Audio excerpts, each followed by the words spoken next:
So அதில் என்னன்னு சொல்லி பார்க்கலாம். இன்றைக்கி வந்து நிறைய பேர்த்துக்கு வந்து நீங்கள் வந்து ஓப்பன் பண்ணால் இந்த மாதிரி ஒரு இது வந்திருக்கும், அப்ளிகேஷன் ஓப்பன் ஆகிருக்காது. ஸோ எல்லாருமே பேனிக் ஆகிருப்பீங்க, என்னடா வரலையே அப்படின்ட்டு.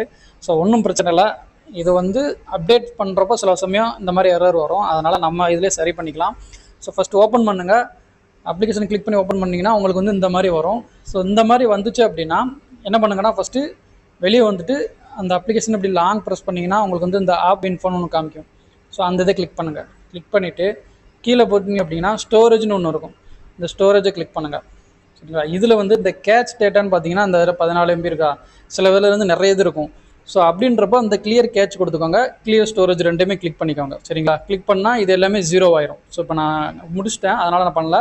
ஸோ நீங்கள் ரெண்டுமே கிளியர் பண்ணிவிட்டு நெக்ஸ்ட்டு நீங்கள் வந்து இந்த இதை வந்து அன்இன்ஸ்டால் பண்ணிடுங்க. சரிங்களா? அன்இன்ஸ்டால் கொடுத்துட்டு அதுக்கப்புறம் மறுபடியும் நீங்கள் ப்ளே ஸ்டோர் போங்க. ப்ளே ஸ்டோர் போயிட்டு